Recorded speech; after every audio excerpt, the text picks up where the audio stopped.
Welcome back to They Reminisce Over You. I'm Christina. And I'm Miguel. If you listened to our last episode, you know we did something a little bit different. It was Miguel's pick. It's someone that we both like, but one of us likes a little bit more. So this episode is going to be Christina's pick. That's right. So who did you choose? My first pick is going to be singer, songwriter, author, and actress Amerie. Amerie with one eye, Amerie with two eyes. The last time I saw her, she had both of her eyes. The last time... I was gonna say she changed it back. Dad joking, you ain't even a dad. Hey, I got it in there though. I've been waiting for that. Oh, you were waiting for that. I sure was. Okay. So you ready to get started? I guess. Okay. All right, so back to the name change with the two eyes. I actually looked it up to see, what was up with the name change, because I remember just seeing it one day. It's like, when did she have two eyes in her name? Yes.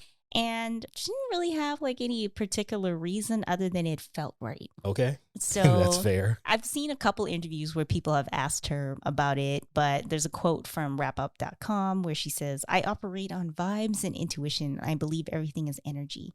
The vibration of the double I is right for me. Slightly different spelling, completely same pronunciation." All right. She says she changed her name legally and everything, and her parents were just like, "Wow, this is not the name we gave you." But I can see that. But it looks like she's gone back to the one eye. Well, I had a hard time trying to find her on Twitter for that reason, because with the one eye, it wasn't coming up. So on Twitter, it's still with two eyes. On Instagram, it's a one. So I guess she's using both. Is she active on Twitter? I don't remember. Okay. I don't remember. I just wanted to follow. Because I only follow her on Instagram. Same. So, yeah. I figured I may as well throw the Twitter in there as well. Yeah, well, aside from the name, I also was trying to just find some, just general information about how she got started and all that stuff. But there really isn't much out there other than she met Rich Harrison when she was in school, and then they worked on the album together. And that's pretty much all I could come up with. All we know. And they met in a McDonald's parking lot. Yeah, because she didn't want to meet strangers. Right. So she's like, let's meet in a public place because I don't know if you're crazy. Because I won't get snatched out of this McDonald's playland. So let's hang out at McDonald's and listen to music. Yeah. You can show me your beats and I'll sing you some songs somewhere public, please. Yeah. That sounds very smart, though. It does. Because how many young women have been promised dreams of stardom? Hey, the nigga who shall not be named was picking up girls in the McDonald's parking lot too. So that's true. I'm sure he was saying those lines. Yeah, but he was, you know what? Never mind. Yeah. Let's move on. Move on. Yeah, so they met in a public place, but she said they clicked and they went on to work together. So before we talk about her albums and her music, what was your first introduction to her? The video for Why Don't We Fall in Love, or Why Can't We Fall in Love? Why don't we fall in love? I had to sing it in my head. Yeah, that was the first time I saw her, and just probably the video of her walking around in those short shorts and legs of a 6-footer, even though she's like 5'4" or something. Well, it helps when you got them tiny shorts on. It does. But watching the video, I did that this time, since I usually don't watch videos and then you bring it up. I noticed that she was shot at an angle from low up to make her look even longer. She looked a lot taller because they shot it from that angle, and she was never around anybody. So you couldn't judge her height against anybody. And the few scenes that she is with somebody, it's close-up shot, so you can't see how short or tall she is. Or she's sitting on the bench. Right. I was trying to find the release date because, this song has become the summer anthem, basically, right? And so according to all-knowing Wikipedia, the video was released in June of 2002, but the single was released in July in the US and in October of 2001 in the UK. So the October folks didn't really get the summer vibes.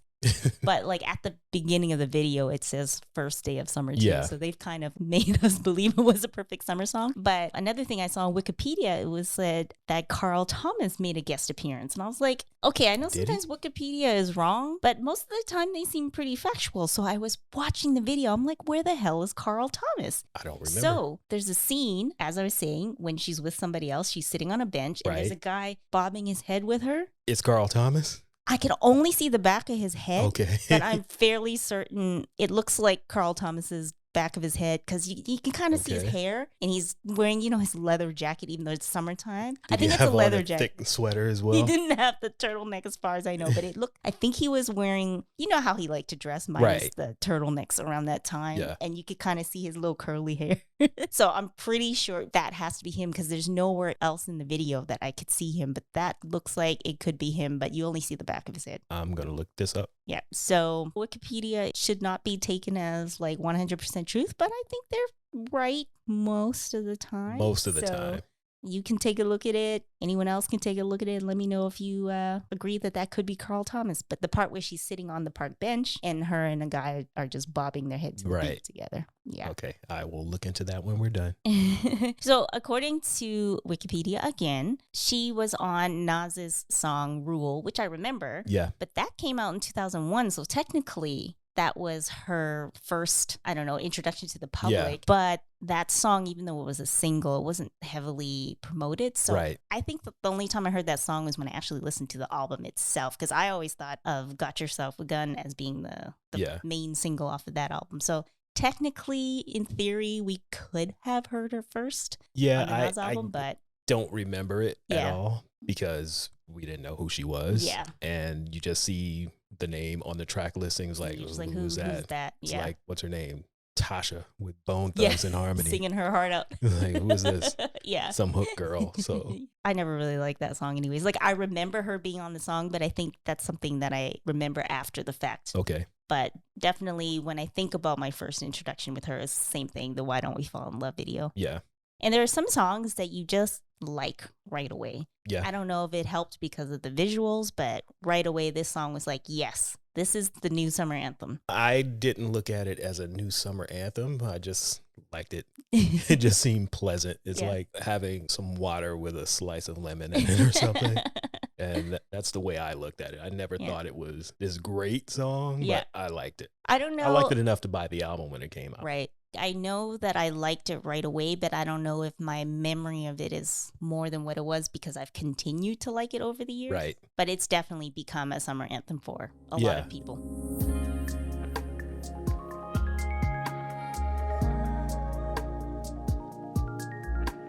So that was the lead single off of her debut album. So this is a perfect segue to get right into All I Have, her first album, released in 2002. So one more thing to say about Why Don't We Fall in Love. I was reading a quote from her about the 15th anniversary of the song. Mike interviewed her and she was saying that when she records music, she sees images or colors. So to her, the song is dark red and black. Okay. And then she said, it's interesting that it's become the summer anthem because it was so dark to me at the time. But later, I could see why it felt so summery. So I was like, you thought this song was dark? But I can see that now that you mention it. Mm-hmm. After she said that, I looked at the lyrics and there's a part where she says, tomorrow ain't really guaranteed. Right. So basically, maybe, something happened to make her realize, like, we can die any day now. So how about we just stop, dancing around each other and just, you like me, I like you. Let's just do this because I could be dead tomorrow.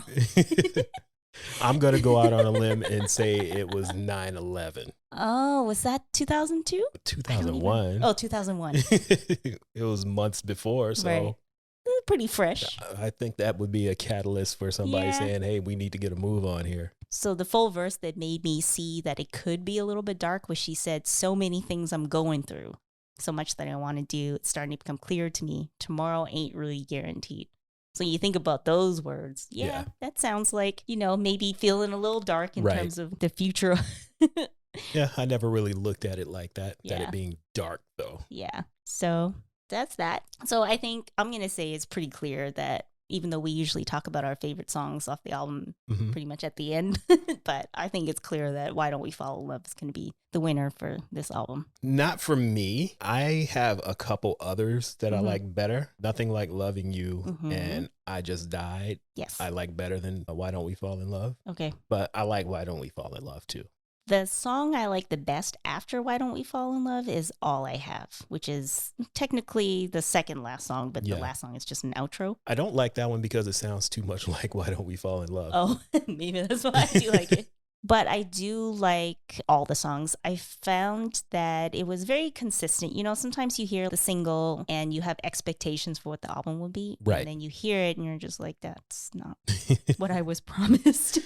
Yeah. But everything pretty much sounds the way you would expect it to after hearing that single, I think. Yeah, I think so. Talking to Me is the only song that I kind of felt like this could be a car song. You know how we talk a lot about how music sounds based on how you're listening to it too, whether you're in a car, you're listening to it in headphones. Talking to Me has this kind of nice little beat. It just feels like you can drive with that song, you know, top down, kind of cruising along what's it called? The Pacific Coast Highway? Yep.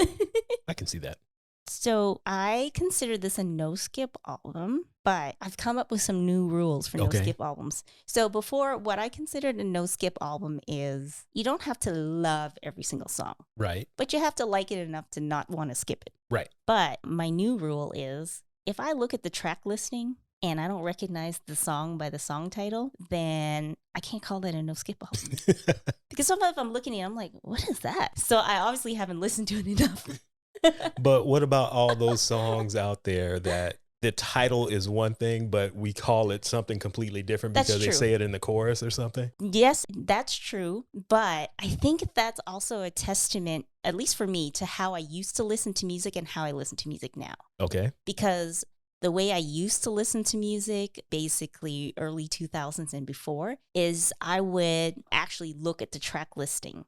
I would look at the CD booklet. So then you would just know the song titles. Right. But now with streaming, you just kind of throw something on and you don't even look at it half the time. And so I noticed that the newer stuff that I listen to, I don't know the song titles half the time because as you were saying, I would just think, oh, it's the thing that they keep repeating, right? It's like, you know that song. The one by the person. Yeah. So that's my new rule is I have to recognize the track listing too. That's valid. I'm just going to stick with if I can put it on and not turn it off. Yeah. That's my criteria. It doesn't have to be, like you said, each and every song is the greatest song I've ever heard. Mm-hmm. But if I can put it on from track 1 to the last one, that's my criteria. All right. So for you, what was your favorite song again on this album? It would either be Nothing Like Loving You or I Just Died. Okay.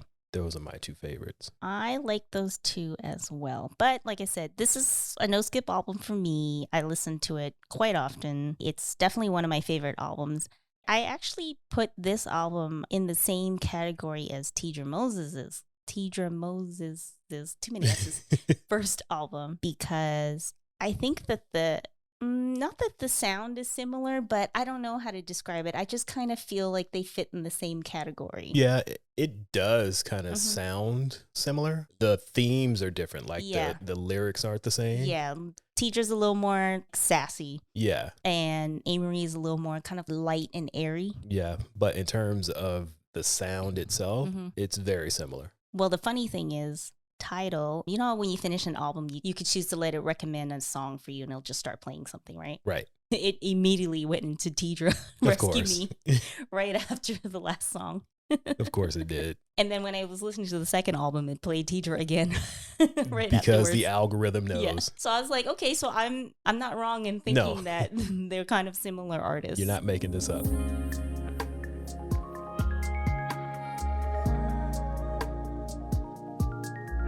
Which kind of goes into a controversial point. Controversy. Yeah, controversy.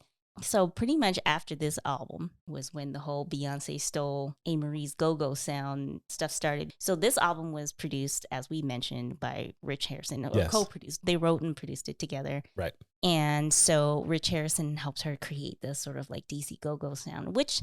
Okay, so this is what I'm confused about. Okay. Because, so, you know, there's all this talk about like, oh, Beyonce stole the sound for Crazy in Love and blah, blah, blah. And I hear it so much that I forgot that Crazy in Love actually came out before One Thing. Yes. Which is what gets compared all the time. And when I was listening to this album, I don't know much about go-go, I will say that, but I don't hear that much of a go-go sound in this album. I hear hints of it, but not as strong as One Thing. Well, and even the second album in general. With the first album, there's not really a go-go element to it. Yeah.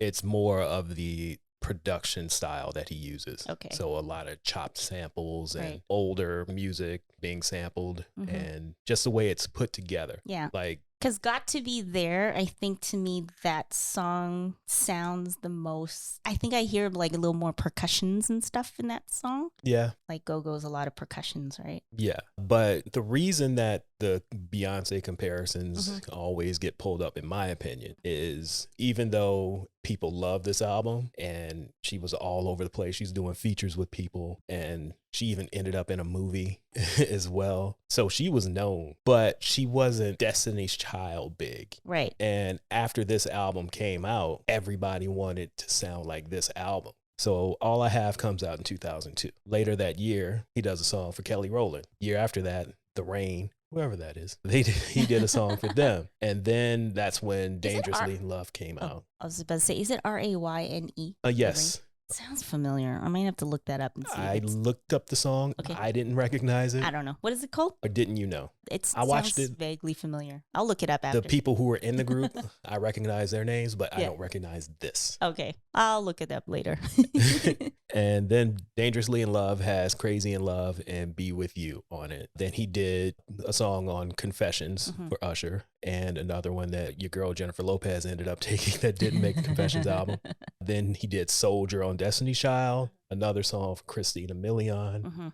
And then One Thing. 2 years after that, One Thing comes out. Yeah. So there's a 3-year gap from the first time they worked together Yeah. to 2005. So it looks like she's jumping on the train that she actually started. Right. I guess maybe because All I Have was the catalyst for that like full-on go-go sound, right? Well, not necessarily the go-go sound, but Just Rich Harrison's Harrison's production style. Yeah. Just the way people have that discussion. You know, I think everything's like 10 years ago. Like you'll say 2001, I'll be like, oh, that was 10 years ago.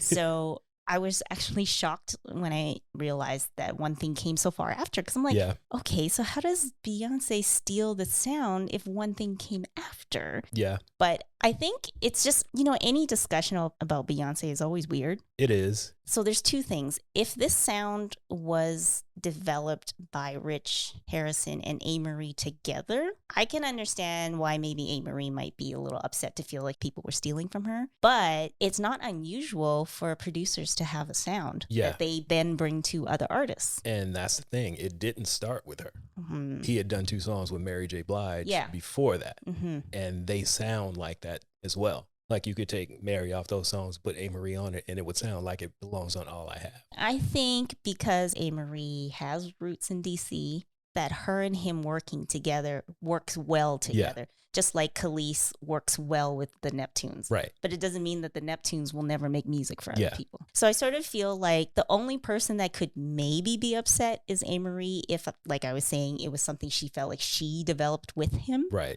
But all these other people talking about Beyonce stole this, Beyonce stole that, it doesn't make sense to me. And as artists, I would put her more in the category of Tidra Moses than Beyonce I get it because, as you know, I didn't listen to much Beyonce. prior to Lemonade. Prior to Lemonade, I wasn't into Bootylicious and all that stuff. So I Yeah. don't do Destiny's Child or early Beyonce stuff. Mm-hmm. But because he did the 2 songs on her album, he worked with all these other people. Mm-hmm. And then hers comes out 2-3 years later. Mm-hmm. It kind of looks like she's trying to be like Beyonce, which would probably lead the public to think, oh, she's just another Beyonce knockoff. No, but but Okay. the public looks at it as she's another one biting Beyonce. Yeah. But the people who actually know who Amerie is are looking at it like, no, Beyonce got it from her. Oh, I see what you're saying. Yeah. So it's just basically which side of the Beyonce hive are you on Right. will And determine who you think stole whose style. yeah, so who did you hear first? Yeah. The other one stole it from them. When in actuality, most likely it was just a producer working with different Yeah, artists. that's pretty much all it is. Yeah. And again, I didn't listen to much Beyonce, but I think the problem is, Mm-hmm. so on her next album, he did 3 more songs. On Touch? No, on Or Beyonce's. Oh, yeah. So he did Creole, Freakum Dress, and Sugar Mama. So even after they stopped working together, Beyonce started making songs that sounded like that with other producers. So I think that might add to it as well. Mm, It's like, okay, it's one thing you working with Rich Harrison, but now you're getting other producers to sound like Rich Harrison. yeah. That might be part of the disconnect too. Yeah. But that's just a non-Beyonce fan Yeah. looking from the outside in. I mean, I don't want to talk about Beyonce too much because as much as I love Beyonce, we're here to talk about Amerie. Yes. But I think, like I was saying, any discussion about Beyonce is always a little bit weird. Yeah. Like, if you hate Beyonce, then people will say, oh, Beyonce could never. And then if you love Beyonce, people will say, Amerie could never. Right. But it's just like, they're not even the same artists. No. They're two artists who worked with the same producer. In doing research for this, I think it's unfair that the discussion about who stole what clouds the discussion about Amerie. Yeah. And a lot of it has to do with, first of all, it seems like Amerie don't care. Yeah. Or if she did, she's gotten over it. Yeah, she's gotten over it, or she doesn't say it publicly. Although there is a song that she had. Yes, a mixtape. Yes. We'll get to it. Okay. Hold on to that. Or you could just... No, we can get to it later. Okay. But for the most part, she's like, I don't care. And I watched a video yesterday where she was talking about how she understands it because she was a new artist. And being on the same label with J-Lo and Beyonce, they're going to give priority to them. And she's not going to get what she should be getting, which is why one thing ended up blowing up, because they were trying to take that from her to give it to J-Lo. Yeah. Okay, so when we talk about stealing songs, okay, so let's go into the second album, Touch, released 2005. Yep. So the first single off of this album was One Thing, but her and Rich had to leak it. Yes. Which is also funny because she was saying that the label didn't want her to release it because they didn't think it was a good song. Right. But you would think with the popularity of Crazy in Love that they would want to release it. Yes, Crazy in Love and all the other stuff that Rich Harrison had done in between them working together. So why would they not want to release another song with that style? But supposedly Jennifer Lopez wanted it. So Amerie and Rich was just like, no, I'm keeping it. And they leaked it to different DJs and stuff. And then the DJs were like, we're not going to stop playing this song. Yeah. And so the label begrudgingly had to finally promote it as the first single. Yeah, the fact that they kept telling them, oh, this sucks, add more to it, take this out, add this to it, but at the same time wanting to give it to J-Lo. Yeah. It's like, does it suck? Or do you just want to take another hit and give it to one of your quote-unquote stars? Just for her to basically record a song that sounds like One Thing. Yes, which would probably still have Amerie's vocals on it. So, yeah, we won't get too much into that because, again, this is supposed to be about Amerie, but you can look up J-Lo's song history if you want. Yes, just look at Jennifer Lopez and vocals and you'll get everything you need to hear. Back to Amerie, she got to keep One Thing. This became her biggest song to date. And after the label finally let her actually have it, it ended up on the Hitch movie soundtrack as well. And it's also in like Grand Theft Auto, their little radio stations and stuff. So I think this song has been good to her. Yeah, I would think so. And I'm happy she found a way to keep it. Yeah. Because this song does have that DC go-go sound, and her being from DC. It does. I'm sure on a personal level, she's probably happy that she got to keep this song or found a way to make it her own.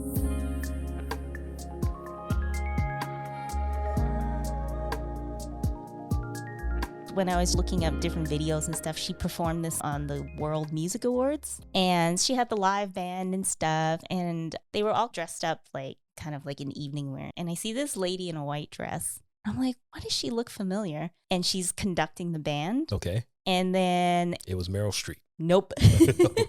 Amerie goes to her dance break, and then she's like, Sheila E. And I was like, oh, I'm like, no wonder why she looks familiar. So she has Sheila E. conducting her band. I did not know that. It was the World Music Awards performance. I will send you the link so that you could post it if anyone else wants to watch it too. We can.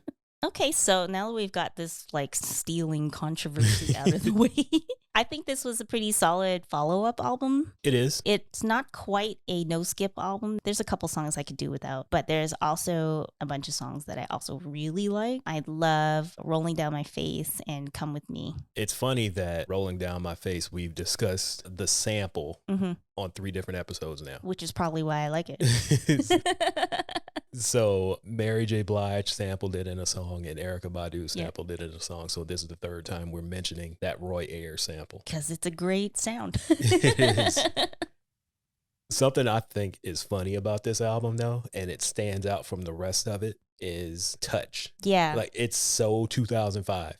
Like, that is... It's out of place. It doesn't match everything else on the album, but Lil Jon was so hot, people were just throwing him on everything. He's credited as Little John, but it's spelled John in the credits. I saw that. I saw that. I was like, is this the same Little John? Did he drop the H later on? No, somebody just messed the credits up, most likely. I never really liked it. To me, it's more of an earworm than a song that I like. It's catchy, but I don't particularly Again, like people it. just wanted to have, I'm sure this was a label decision. Like, you know what? Lil Jon's hot. You're working with Lil Jon. But the thing I noticed listening to it with headphones now is there's a man going, ooh, throughout the song.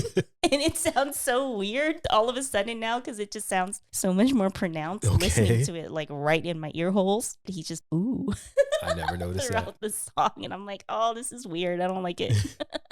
But this song reminds me of Monifa's song Touch It, where it's kind of like, oh, I want to have this sexy club song. And it just seems out of place with the rest of their music. Yeah, but at least with the Monifa song, it kind of fit her a little bit. I don't think so. Like she came out with her first single was the song called It's Been Too Long Since You've Been Gone. I Miss You. So that's how I think of Monifa, that style. And then she comes like, do you really want to touch it? It was weird to me. I think the video was weird. I don't think the song itself was weird. Dancing for the Soldiers. Yeah, that was just dumb. And jumping out of helicopters. I didn't understand what is with this jumping out of helicopters? I don't know. Anyways, we're getting off topic again. Yeah, so those are the two songs that I like. I don't know which one I like better. I guess I might as well just pick Rolling Down My Face since I've picked this sample 3 times. Yeah, same. That's my favorite song on the album. Of course, they had to remix Why Don't We Fall in Love and make it go-go, because why not? Yeah, so overall, there's a couple songs that I kind of skipped, but I think it is a solid follow-up to the first album. Yeah, I like it. Yeah.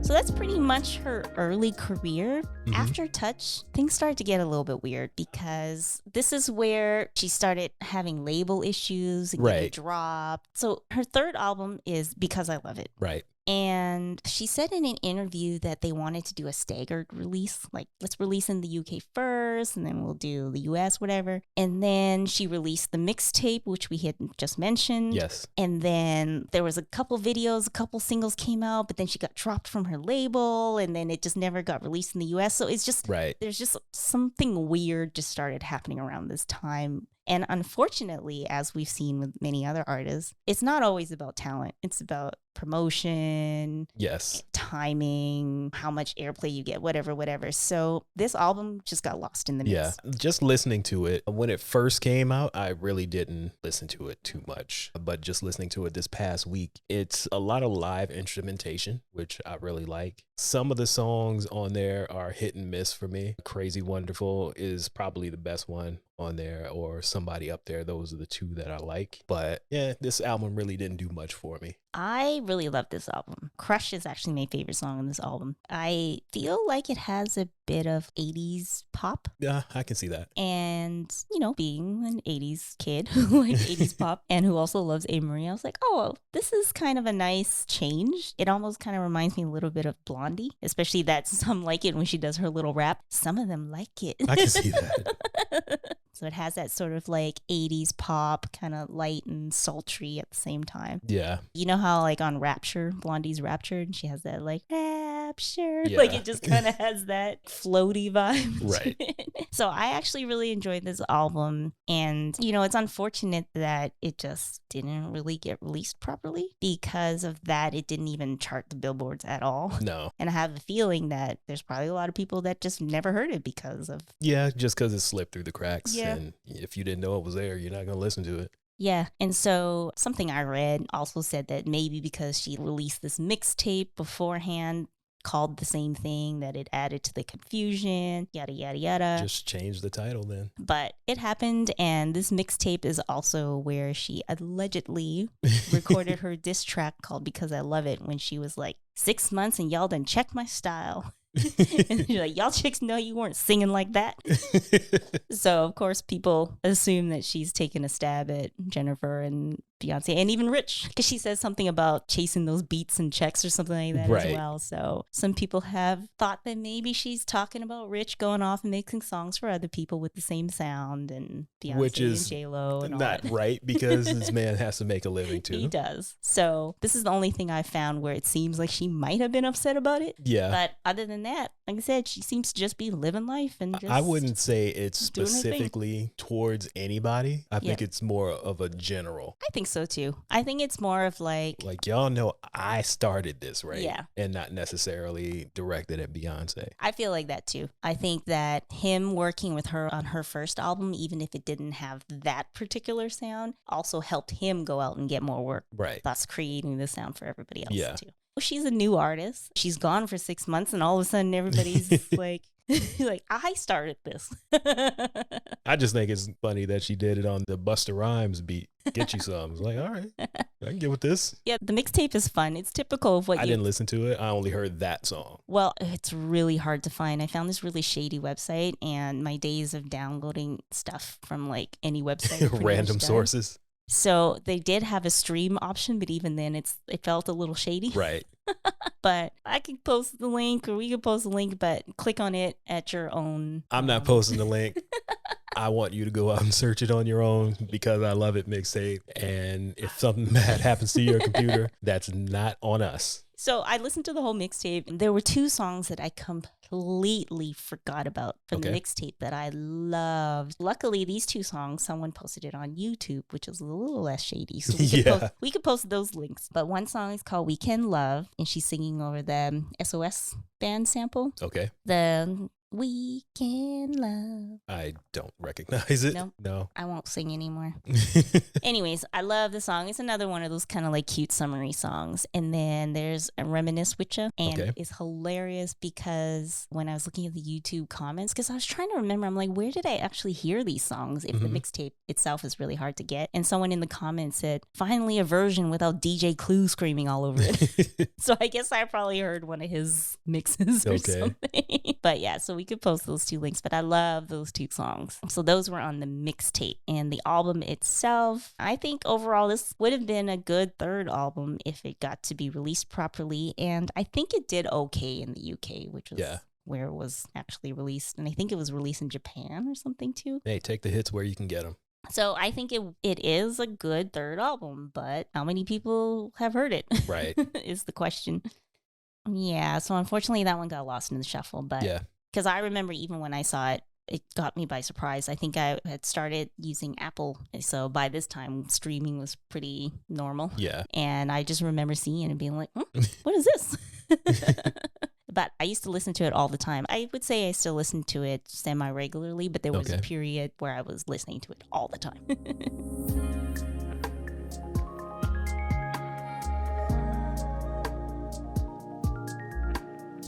All right, so next up is In Love and War.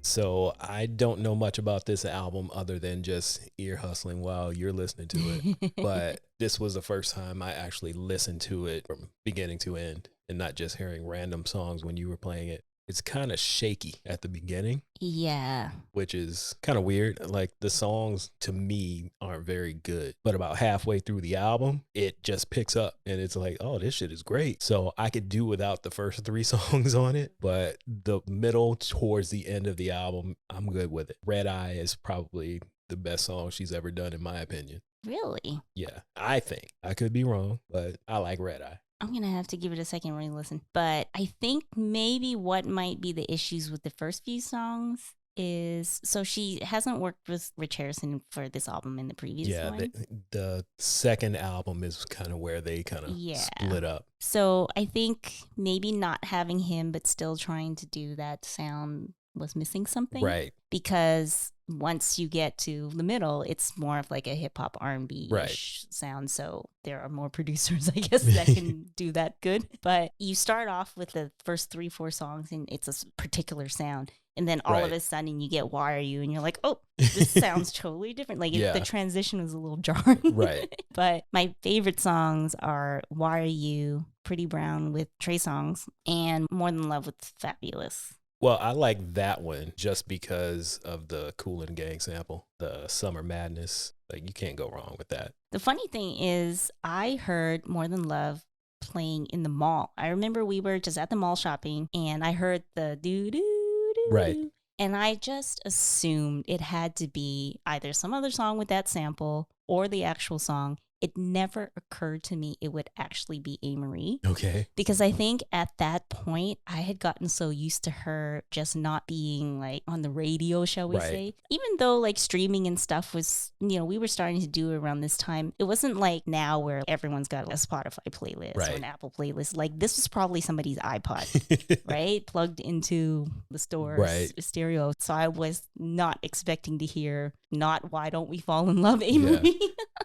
Well, I heard it when you would be playing it around the house, and I just assumed that she was singing over a Dr. Dre beat because the Buchanans who produced the song for Dre has this exact same beat. But it was on this Detox album that has allegedly 1,000 songs that we'll never get to hear. But they actually did it in the Dr. Pepper commercial with Dr. Dre. Okay. So I just assumed that she was just singing over a Dre beat, and then it's like, oh, no, it's actually on her album and not like a mixtape or something. So I guess they figured, hey, Dre ain't gonna use it, so we may as well give it to somebody else and get paid. So I like it too.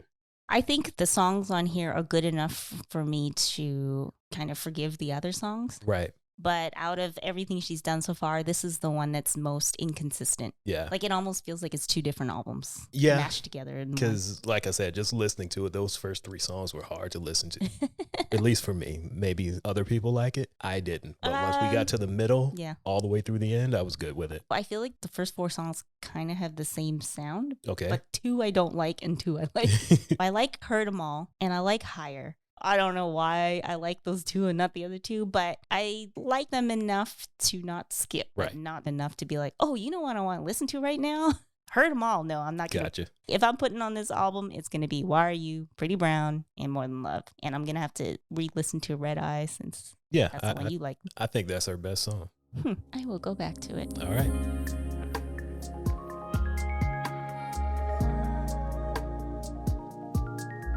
So basically, after this, everything gets even harder to find. She has an EP that was under Amerie with 2 eyes, so I missed it at first because same. I couldn't find it. Yeah, and it was okay. And then I actually liked it. You did. I didn't not like it, but nothing stuck out to me. And we're talking about Drive, by the way. The Drive EP. So that was, when was that? I didn't put down the year. 2016. So there's a 7-year gap with her last album and then the EP Drive. In a bunch of interviews, she was talking about working on another album or EP, Somatica, something like that. But I couldn't find that. Only her talking about it. I don't think it ever actually came out. Yeah, because she's independent at this point. So I don't know what happened to that. But in 2018, technically, this is a double album, but to me, it's more like 2 EPs as well. Yeah. So this is 2018, 4 a.m. Mulholland and After 4 a.m. These 2 sounds like she's trying to sound a little more current. Right. But the only song that really like stood out to me was Curious. I like that one. It kind of has that dreamy, sweet sound that I like from her. I like Don't Say a Word, which is on After 4 a.m. The rest of it, like you said, it sounds like she's doing a lot of current music, which I don't have a problem with, but it's just not for me. I kind of file it under like Fonte says, the racially ambiguous whispering bitches. She's doing that kind of music, and it just doesn't work for me. The girls of current day R&B. Yeah. She doesn't sing in italics though. She doesn't, but it's more of the production that I really wasn't feeling rather than the vocals. But I could see how people would like it. Yeah. I think a lot of these artists that I've liked for a long time, I don't know what it is, but as the music gets more current, I just sort of lose interest. Yeah, makes sense. Because we have a very specific vision of what we expect from them. And I think it would be different if she had been constantly making music since, 2009 when In Love and War came out. But it was like 7 years for the Drive and then another 2 years. Like if there was a smoother transition, it would probably be easier to take. I didn't hear Drive until, 2 days ago? Yeah, me neither. I heard it last week for the first time. So if there were something in 2010, 2012, 2014, 2016, it would probably be easier to make that transition. rather than going from what we knew to what we're hearing now.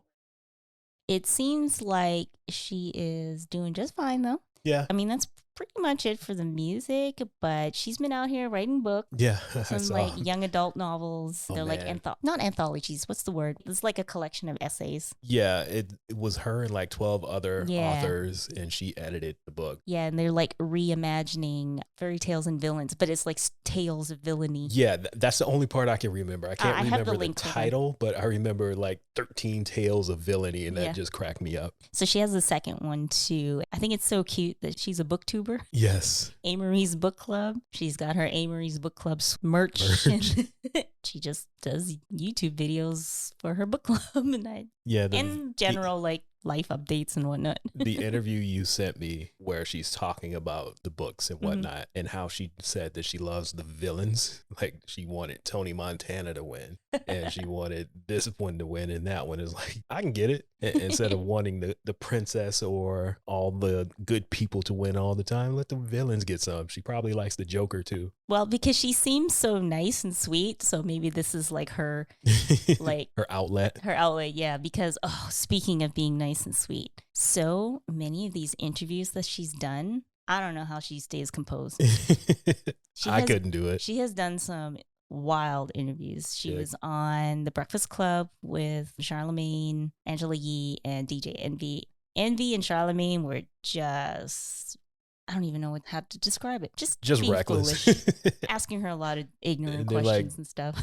10-year-old boys talking to a girl for the first time. Yeah. And I found an old interview from like around 2005 when she was on with Wendy Williams. Did you end up listening to that? No, I didn't. Ooh, I did the Breakfast Club and the Tyra interview. Yeah, that was something. And Tyra Banks is just weird. Yeah, and then the interview with Tyra is a little, I don't know, people say these crazy things to her, and then she just takes it in stride, and she's just with a smile. She doesn't miss a beat. Probably cussing them out when she get back to the green room. That's why she loves the villains. I guess. She actually is a villain deep down inside. Mm-hmm. Be careful with those pretty nice girls. Yeah. So she's sneaking out at night, causing trouble for Batman. If you want to be entertained and cringe at the same time, I guess, just look up some of these interviews. Yeah. They're bad. She also had, actually, to go back to her music, she did like a few features and stuff that I really liked too that I kind of forgot about. She was on DJ K Slay's song Too Much For Me with Nas and Foxy Brown. And you know how I feel about the song. I like her hook on LL's Paradise. That every time I hear it, LL say, Paradise is very nice. Your favorite song of all time is Paradise. Can I just have this song with just her? Nope, you got to take Todd. Paradise is very nice. Nope, like, you're getting. Come on, Todd. You've been in the Todd industry in all his glory a long time. And speaking of Todd, why did he choose to go with LL Cool J, even though everybody in his life calls him Todd by his middle name? I guess LL Cool T just doesn't sound very good. Or just choose a different name. Ladies love Cool Todd. It just doesn't sound right.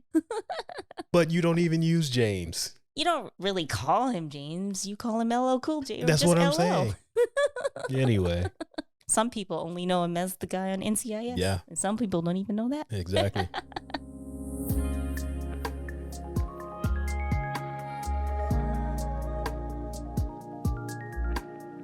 Again, I think this weird overshadowing of this like Beyonce, J-Lo, whatever, I think people lose focus on the fact that she's had a pretty good career. Yeah. There are better than a lot of other people. Yeah, there are so many artists that can't get past a first single. Right. So even though things got messy after the second album, she released 3 solid albums. And then the ones after that were maybe not my favorites, but they weren't like, ugh, you need to hang this up. Yeah. Go write some books. Which I have done with some of my other favorites who Yeah. have released newer music in the past couple years. It's like, oh, okay, let's just go ahead and retire. And any discussion you have of R&B music in the early 2000s, her name's going to come up. Yep. She started a sound, or at least helped popularize a sound that a bunch of other people ended up doing. Yeah. So whether you know it started with her or not, she still started it. Right. Right. And so just like Charlemagne and Envy harassing her on the Breakfast Club interview, like they kept saying being like, where you been? How you making money these days? It's like, mind your business. She's had a good career. Yeah. Like, I don't understand why you acted like she had one hit and then disappeared. Right. So I do think if I have to compare her, especially just sort of like just how things went, I would say she is underrated like Tidra Moses, where they both have solid music. You know, they have the look, they have the style, they have the music, they have the voice. Like they're the full package, but for whatever reason, it just wrong place, wrong time. Just didn't work out. They were, I'd say, 3 years too late, because you're in the middle of J-Lo, Ashanti, Beyonce, Destiny's Child, all that stuff, Erykah Badu. So you're going to get overshadowed if you don't already have a name. Or have anyone pushing you. Right. And you're not affiliated with anybody. Yeah. Because before Rich Harrison and Amerie got together, nobody knew who they were. So you need a name to break through, at least at that time, or be attached to a name. So I definitely think that she's underrated in the sense that there's so much work that she put out that should have been promoted more. And also that her singing legacy or whatever is overshadowed by something that doesn't really have anything to do with her. Yeah. Something I was thinking about is in an alternate universe where those songs go to her rather than all these other bigger names. How does her career turn out? I think that would have been different. Yeah, because my thing is, did what they did before make the stuff for J-Lo and Beyonce better? Or did Beyonce and J-Lo make one thing blow up? Chicken or egg?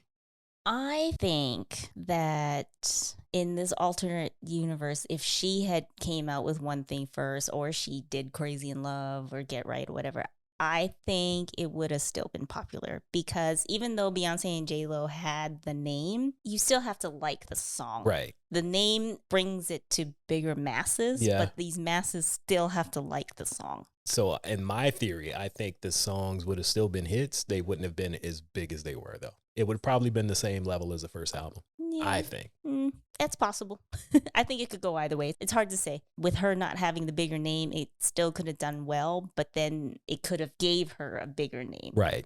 Because it was, a very new sound. Yeah, and we'll never know. We will never know. But just seeing her in the interviews, she seems like she's doing all right. But not only that, she seems so down to earth. Like she literally seems like one of my friends. Yeah. There's nothing like celebrity about her. Right. Like even though she's really pretty and we know who she is or whatever, there's nothing about her that's like, oh, she's a celebrity. Like you literally feel like you can just come up to her and be like, hi, and just have a conversation. Even the way she talks. I saw her do some kind of live or something and her child is running around in the background. Yeah. And she's trying to talk about books and her album, and she was answering questions and stuff, and then she would just be looking around, my child, as he's running around meow, meow, meow, and stuff, right? I think he's like 2-ish or something like that. Okay.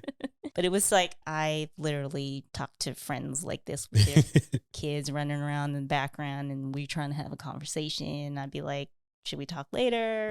Yeah. But like she just seems so down to earth, and wish her much success in whatever she does, which she will never hear me say that, but I'll put that energy out for her. She might be listening to this episode right now. Putting that energy out. But I continue to listen to her music all the time. I can confirm. This is true. All right. So what suggestion would you give for our listeners to check out? I would suggest, if you haven't heard it, the Because I Love It album. Okay. Because I love it. Because you love it. Because I love it. And I don't think a lot of people have heard it. So if you're a fan, check that out. I don't know how you'll feel about it because it is a bit of a different sound from the first 2 albums, but I enjoy it. For me, I'm just going to say listen to the first album, because as a complete body of work is probably her best. So I'm going to say that one. Okay. So after doing this deep dive, have your feelings about Amerie changed? I know you liked her before. You're just not as big a fan as I am. But would you say that has changed after looking at her full body of work? I don't think it's changed because, like you said, I already liked her, just not as much as you. That doesn't mean that I won't listen to it more. Yeah. But I don't think it was a situation where, oh, she sucks and now I think she's great. I was always a fan, so I don't think the way I think about her has changed. Yeah. You just discovered a few more songs. Yeah, it's more than a few. I can actually say I've listened to outside of the first 2.5 albums. because I had only heard the third one through you. So just listening to album 3 moving forward, I had never listened to those front to back, but now I have. And like I said, Red Eye is her best song. So I guess I did learn something new. You know what? That seems to be triggering some kind of memory. I think when I was just reading a bunch of random reviews, I think somebody else may have mentioned that too. I'm going to have to look into my search history. Okay. I wrote the article. It was me. Okay. All right. So is there anything else you would like to add before we get out of here? I think I need to read more books. Okay. It's just watching her booktube. I want to be part of her book club. All right. Once upon a time, short story before we leave. When I was a kid, I used to read so much that my mom literally banned me from reading so much. Like, she put a limit on how many books a week that I could read. Like, go play with these toys. Yeah, and I was literally the kid with the flashlight under the blanket because she was like, your eyes are going to get bad, and they are really bad. But I think that's more from computers. So just watching her booktube reminds me of like my love for reading. But now, oh my God, life is so busy. So like reading is such a leisure activity, and I don't know how to relax. So yes. I would love to join her book club and read more books. All right. I don't know if that's a recommendation or read more books, I guess. Yeah, read more books. Get some knowledge in your life. That's all I got. I don't have anything else to add, so I guess we can end it here. Okay. Thank you again for listening. Make sure that you rate and follow us on your podcast service of choice. Also, make sure to follow us on social media because that's where all the fun stuff happens. And you get to chat with us in the comments and send us DMs and all that good stuff. And So where we post things that we talk about here. At Troy Podcast on the Bird and the Gram, on Black Planet as well. I haven't done the MySpace page yet, but it's coming. I can't think of any other 90s social media to sign up for, but if somebody has any suggestions, let me know and I will go ahead and sign up there as well. Yes, and I know we keep promising stuff on the website, but it's coming. Yes, I saw some things that were being added. A wiki is being added, so you can... So if you like to sort of deep dive or kind of go into the background, or even just want to check out all the little extra things that we mentioned, the plan is to create sort of like a wiki reference, transcripts, all that stuff, so you can dive a little deeper. The videos that we're talking about, or the random t-shirt that so-and-so had on in a music video. We'll be putting links and all that stuff together. So it's coming. It's taking a little time, but keep checking. Yeah, just go to troypodcast.com, watch the colors change on the page. Yep. And one day there will be the wiki there. Yep. Stay tuned. Stay tuned. Yes. If you want to check out an Amerie playlist that we put together, just search the title of this episode or at Troy Podcast on Spotify, and all of our playlists will come up. That's pretty much it for us. So we will talk to you guys again in 2 weeks. Till then, bye. Bye-bye.